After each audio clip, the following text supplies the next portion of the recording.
Good morning बच्चों, gamma physics classes में आपका स्वागत है।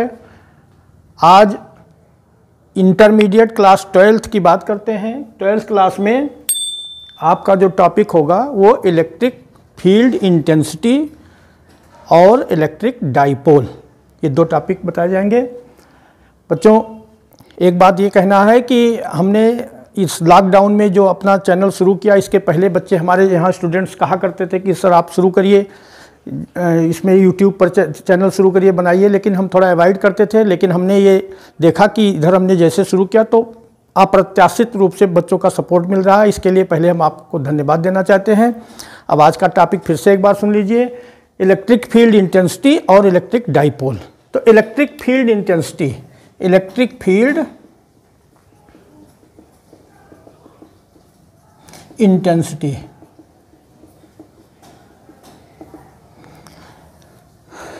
देखिए जैसे ये कोई पॉजिटिव कोई भी चार्ज हो, यहाँ चलो हम पॉजिटिव नेचर ही कंसीडर कर रहे हैं। ये पॉजिटिव चार्ज है, प्लस क्यू चार्ज है, यहाँ पर इस पॉइंट पर प्लस क्यू चार्ज है। तो इस plus Q charge, positive charge के कारण इसके चारों ओर एक इलेक्ट्रिक फील्ड क्रिएट हो गया। उस फील्ड के अंदर अगर कोई दूसरा चार्ज लाया जाएगा तो ये चार्ज उस पर फोर्स अप्लाई करेगा। तो ये प्लस क्यू चार्ज के कारण मान लीजिए ये पूरा इसका इलेक्ट्रिक फील्ड है। इस इलेक्ट्रिक फील्ड के अंदर यहाँ पर अगर आप मान लीजिए ये कोई चार्ज लेकर आते हैं, टेस्ट चार्ज है QO, चार्ज प्लस Q के कारण चार्ज QO पर कुछ फोर्स लगेगा। मान लो चार्ज QO पर लगने वाला फोर्स है F।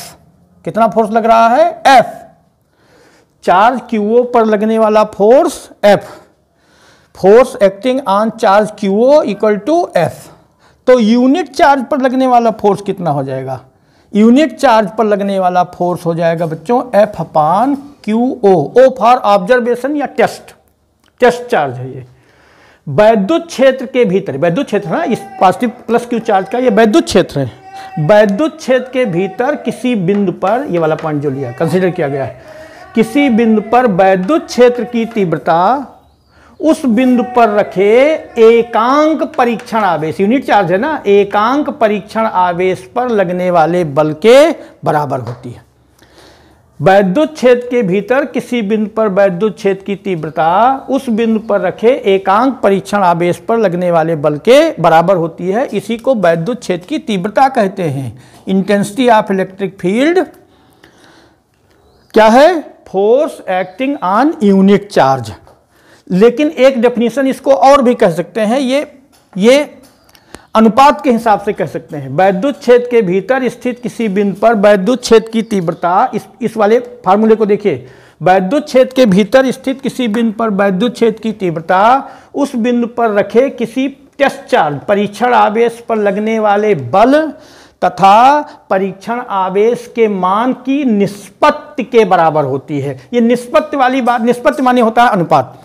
निष्पत्ति से थोड़ा फार्मूला ज्यादा क्लियर हो जाता है। दोनों आप कह सकते हैं, डेफिनेशन वो भी ठीक है। वैद्युत क्षेत्र के भीतर किसी बिंदु पर वैद्युत क्षेत्र की तीव्रता उस बिंदु पर रखे एकांक परीक्षण आवेश पर लगने वाले बल के बराबर होती, चाहिए कहिए, और चाहे ये कह सकते हैं वैद्युत क्षेत्र के भीतर किसी बिंदु पर वैद्युत क्षेत्र की तीव्रता उस बिंदु पर रखे किसी परीक्षण आवेश पर लगने वाले बल तथा परीक्षण आवेश के मान के निष्पत्ति के बराबर होती है। दोनों ठीक है। ये वाली डेफिनेशन ज़्यादा हम प्रमोट करते हैं क्योंकि इससे फार्मूला ज़्यादा क्लियर हो जाता है।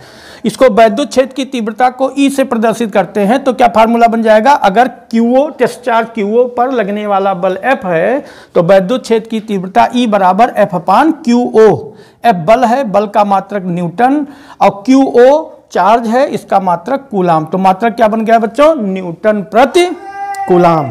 वैद्युत क्षेत्र की तीव्रता एक सदिश, वैद्युत क्षेत्र की तीव्रता सदिश राशि है। अब दिशा क्या होगी? देखिए, वैद्युत क्षेत्र के तीव्रता की दिशा, किसी बिंदु पर वैद्युत क्षेत्र के तीव्रता की दिशा उस बिंदु पर रखे पॉजिटिव टेस्ट चार्ज पर लगने वाले बल की ओर होती है। ये बात आप बार बार एक बार दोहरा देते हैं, ध्यान रखिए क्योंकि इस पर पूरा चैप्टर बेस्ड है।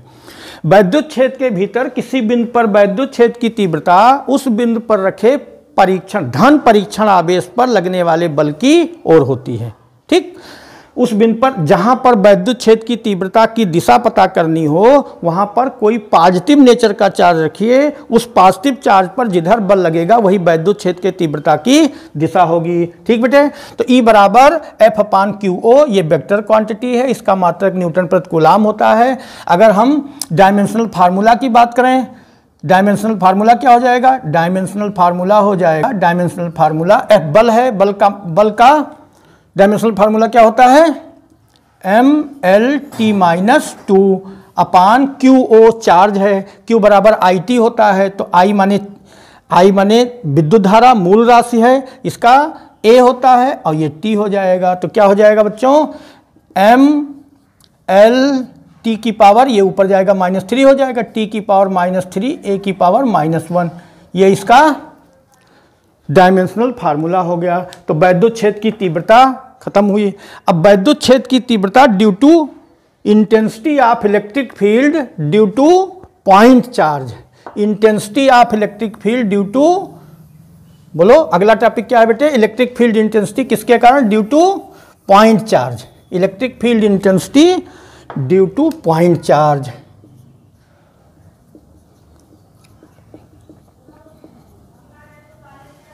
बिंदु आवेश के कारण वैद्युत क्षेत्र की तीव्रता, ये पॉइंट O है जहां पर एक पॉइंट चार्ज रखा है +Q, पॉजिटिव नेचर का चार्ज है, और इस पॉइंट चार्ज Q के कारण इससे R दूरी पर स्थित एक बिंदु A है जहां हमें वैद्युत क्षेत्र की तीव्रता ज्ञात करनी है। बिंदु O से A की दूरी R है। अब मूल परिभाषा पर ही जाएंगे। किसी बिंदु पर वैद्युत क्षेत्र की तीव्रता उस बिंदु पर रखे परीक्षण आवेश पर लगने वाले बल और परीक्षण आवेश के मान के निष्पत्ति के बराबर होती है। तो यहाँ पर बिंदु A पर हमें वैद्युत क्षेत्र की तीव्रता निकालनी है। बिंदु A पर हम टेस्ट चार्ज रखते हैं, ये टेस्ट चार्ज QO है। अब कूलाम्स लॉ के हिसाब से इस पॉइंट चार्ज Q के कारण टेस्ट चार्ज QO पर लगने वाला बल F बराबर क्या होगा बेटे, F बराबर 1/4πε0 Q1 Q2 अपान R² होता है। तो यहाँ Q1 की जगह पर Q, Q2 की जगह पर QO अपान R², ये तो बल हो गया। अब परिभाषा क्या कहती है, किसी बिंदु पर वैद्युत क्षेत्र की तीव्रता उस बिंदु पर रखे परीक्षण आवेश पर लगने वाले बल और परीक्षण आवेश के मान की निष्पत्ति अनुपात के बराबर होती है। तो वैद्युत क्षेत्र की तीव्रता क्या हो जाएगी, E बराबर F/QO, वैल्यू रख दें, क्या आ जाएगा बेटा, E बराबर F की वैल्यू ये है 1/4πε0 QO अपान R², और ये अपान QO यहाँ लिख देते हैं QO, तो ये QO कैंसिल हो गया। क्या आ गया, E बराबर 1/4πε0 इंटू Q अपान R², न्यूटन प्रति कूलाम। अगर वेक्टर फॉर्म में कहा जाए तो वेक्टर E बराबर 1/4πε0 Q अपान R² into unit vector R, Newton प्रति कूलाम। अब यहाँ पर थोड़ा समझिए, बिंदु आवेश के कारण, ये पॉइंट चार्ज है ना, बिंदु आवेश के कारण किसी बिंदु पर वैद्युत क्षेत्र की तीव्रता दूरी के वर्ग के व्युत्क्रमानुपाती होती है, दूरी के वर्ग के व्युत्क्रमानुपाती होती है। अगर वैद्युत क्षेत्र की तीव्रता E और दूरी R के बीच हम कोई ग्राफ ड्रा करें, ये दूरी R है, इस एक्सिस पर दूरी R है, डिस्टेंस R, और ये वैद्युत क्षेत्र की तीव्रता E है, तो बिंदु आवेश के कारण वैद्युत क्षेत्र की तीव्रता दूरी के वर्ग के व्युत्क्रम, दूरी बढ़ेगी तो तीव्रता तेजी से घटेगी, square E is proportional to 1/R²। तो ये जो ग्राफ बनेगा ये ऐसा बनेगा, तेजी से गिरती है तीव्रता। यहाँ पर नीचे जो R एक्सिस है, दूरी वाला अक्ष है, यहाँ पर इसको मिलाएंगे नहीं, थोड़ा पैरेलल लाकर छोड़ देंगे, क्योंकि E की वैल्यू 0 कब होगी, जब R बराबर इन्फिनिटी होगा। माने ये रेखा, ये ग्राफ इस दूरी वाले अक्ष पर अनंत पर जाकर मिलेगा, तो यहाँ मिलाते नहीं हैं। ये E प्रोपोर्शनल 1/R²। ओके, तो वैद्युत क्षेत्र की तीव्रता और बिंदु आवेश के कारण उत्पन्न वैद्युत क्षेत्र की तीव्रता, ये दोनों टॉपिक क्लियर हो गए। अब वैद्युत द्विध्रुव क्या होता है, इलेक्ट्रिक डाइपोल, क्या अब क्या होगा, हेडिंग है इलेक्ट्रिक डाइपोल, वैद्युत द्विध्रुव। Electric dipole, electric dipole. Di माने होता है दो, दो पोल जिसमें हो। इलेक्ट्रिक डाइपोल की डेफिनेशन सुनिए, दो बराबर परंतु विपरीत प्रकृति के आवेश, दोनों आवेश मान में बराबर हो लेकिन नेचर अपोजिट हो। बराबर परंतु विपरीत प्रकृति के आवेशों को बहुत समीप रखकर, बहुत निकट रखकर बनाया गया निकाय। मान लीजिए ये कोई प्लस क्यू चार्ज है तो ये बराबर होना है तो ये माइनस क्यू चार्ज हो जाएगा, ठीक। दो बराबर परंतु विपरीत प्रकृति के आवेशों को अत्यंत समीप रखकर बनाया गया निकाय वैद्युत द्विध्रुव कहलाता है, इलेक्ट्रिक डाइपोल कहलाता है। जैसे HCl, H2O, NaCl, ये सब Na और Cl, Na positive Cl negative, Na और Cl के बीच की डिस्टेंस बहुत कम है। HCl तो H positive Cl negative, H और Cl के बीच की डिस्टेंस बहुत कम है।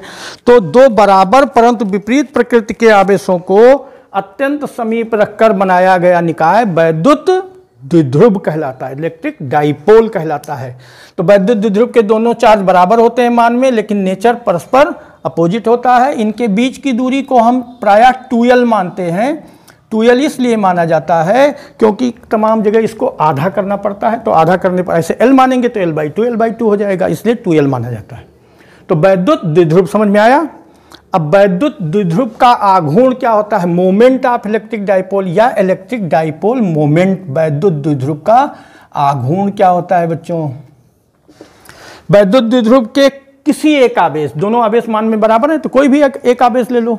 वैद्युत द्विध्रुव के किसी एक आवेश, कोई एक आवेश ले लो, चलो क्यों, वैद्युत द्विध्रुव के किसी एक आवेश और दोनों आवेशों के बीच की दूरी, दोनों आवेशों के बीच की दूरी कितनी है, 2l। वैद्युत द्विध्रुव के किसी एक आवेश और दोनों आवेशों के बीच की दूरी के गुणनफल को वैद्युत द्विध्रुव का आघूर्ण कहते हैं, मोमेंट ऑफ इलेक्ट्रिक डाइपोल या इलेक्ट्रिक डाइपोल मोमेंट कहते हैं। तो P = Q × 2l, वैद्युत द्विध्रुव के आघूर्ण को P से रिप्रेजेंट करते हैं। मात्रक क्या बन जाएगा बेटे, Q आवेश है, इसका मात्रक कूलाम, और 2l डिस्टेंस है, इसका मात्रक मीटर। तो कूलाम मीटर ऐसे, कूलाम मीटर ऐसे लिखेंगे। cm अगर एक साथ लिख दोगे तो सेंटीमीटर मान लिया जाएगा, थोड़ा इस पर सावधानी रखना। तो electric dipole moment P = Q × 2l, थोड़ा इसको ऐसे लिख सकते हैं, P = 2ql। Electric dipole moment हो गया, मात्रक होता है कूलाम मीटर। वैद्युत द्विध्रुव का आघूर्ण एक वेक्टर क्वांटिटी, ये पूछा गया वैद्युत द्विध्रुव का आघूर्ण कैसी राशि है। वैद्युत द्विध्रुव का आघूर्ण एक वेक्टर क्वांटिटी, सदिश राशि है। जब सदिश राशि है तो दिशा भी होगी, दिशा क्या होगी सुनिए, ध्यान देकर समझिए। वैद्युत द्विध्रुव का आघूर्ण एक सदिश राशि है जिसकी दिशा द्विध्रुव के अक्ष के अनुदिश, अक्ष माने दोनों आवेशों को मिलाने वाली रेखा, द्विध्रुव के अक्ष के अनुदिश निगेटिव चार्ज से पॉजिटिव चार्ज की ओर होती है। वैद्युत द्विध्रुव का आघूर्ण एक सदिश राशि है जिसकी दिशा द्विध्रुव के अक्ष के अनुदिश ऋणावेश से धनावेश की ओर होती है। तो वैद्युत द्विध्रुव का आघूर्ण एक सदिश राशि है जिसकी दिशा द्विध्रुव के अक्ष के अनुदिश ऋणावेश से धनावेश की ओर होती है। वैद्युत द्विध्रुव किसे कहते हैं, वैद्युत द्विध्रुव का आघूर्ण किसे कहते हैं, और इसकी दिशा क्या होती है, क्लियर हो गया। अब इस वैद्युत द्विध्रुव का जो वैद्युत द्विध्रुव है, इलेक्ट्रिक डाइपोल है, इसके कारण हमें वैद्युत क्षेत्र की तीव्रता निकालनी है। Intensity due to electric dipole, intensity due to electric dipole की तीन कंडीशन है। एक, मान लीजिए ये डाइपोल है तो ये इलेक्ट्रिक डाइपोल है, इसका एक ये माइनस क्यू चार्ज है, ये प्लस क्यू चार्ज है, तो एक दोनों आवेशों को मिलाने वाली रेखा को अक्ष कहते हैं। अक्षीय रेखा पर वैद्युत क्षेत्र की तीव्रता निकालनी है इलेक्ट्रिक डाइपोल के कारण। और दूसरा निरक्षीय रेखा या लंबवर्धक रेखा, दो स्थितियां हो गई, और तीसरा किसी भी आर्बिट्रेरी पॉइंट, कोई भी यादृच्छिक बिंदु पर, तो तीन स्थितियां हो गई। वैद्युत द्विध्रुव के कारण वैद्युत क्षेत्र की तीव्रता ज्ञात करेंगे, तीन स्थितियां होंगी इसकी। नंबर एक, अक्षीय रेखा पर, अक्षीय रेखा पर या अक्षीय स्थिति में इसको एंड ऑन पोजीशन कह सकते हैं, एंड ऑन पोजीशन। और दूसरा निरक्षीय रेखा को ब्रॉड साइड ऑन पोजीशन। और तीसरा किसी भी बिंदु पर, आर्बिट्रेरी पॉइंट, किसी बिंदु पर वैद्युत क्षेत्र की तीव्रता। तीन स्थितियां हैं। अब यहाँ से अगला टॉपिक ये अगले लेक्चर में होगा, क्योंकि तीनों एक साथ बताएंगे तो आपके समझ में ज़्यादा आएगा। इतना ही आज का टॉपिक रहेगा। धन्यवाद आप लोगों को।